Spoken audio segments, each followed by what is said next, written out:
fait 21 ans que je travaille dans le groupe La Haye, Transport La Haye. J'ai eu mon accident en moto le 14 juillet 1998. J'ai pu reprendre mon poste, conducteur routier. Il existe plein de postes, en tout cas dans le transport et la logistique, qui peuvent être compatibles, en tout cas pour des travailleurs en situation de handicap.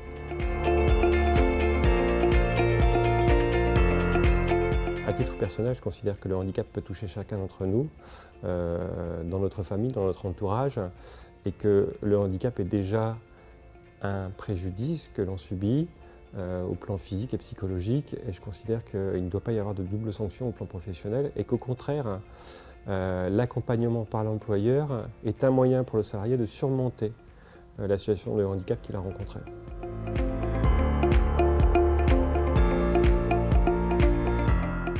Mon rôle en tant que DRH par rapport au handicap est de dédramatiser. Beaucoup de gens s'arrêtent sur un statut de travailleur handicapé, alors que, encore une fois, l'on doit repartir de la situation exacte du salarié, la confronter à ses conditions de travail. Bien souvent, on se rend compte que le handicap rapporté à l'emploi n'est pas si handicapant que ça, et pour le salarié et pour l'employeur.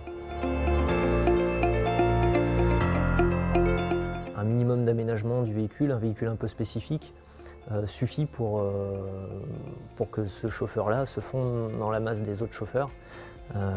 Il est tout à fait possible d'avoir un conducteur avec un handicap dans le transport routier. Avec un poste aménagé. Mon tracteur est aménagé par rapport à mon handicap.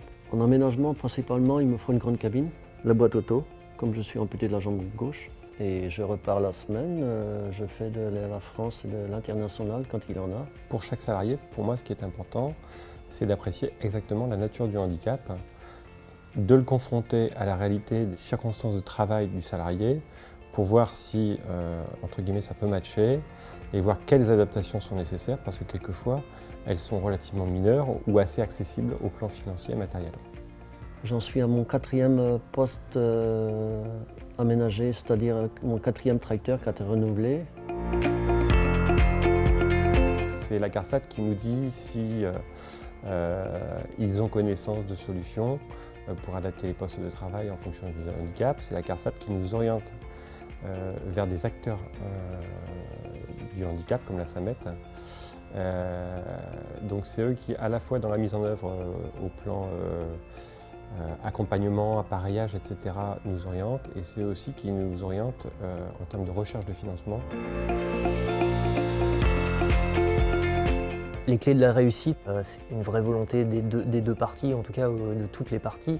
Il faut tout de suite essayer de lever les obstacles, que ce soit technique, que ce soit les contraintes d'exploitation. Je pense que si on le veut, on le peut. Je suis fier d'avoir pu retrouver mon poste conducteur routier. Si j'avais un conseil à donner à des personnes, déjà il faut beaucoup de volonté, au moins 80% de minimum, aimer son métier. Avec de la volonté, j'arrive à faire le même travail que mes collègues, comme une personne valide. J'arrive à tout faire. Et moralement, ça me fait du bien, c'est bon.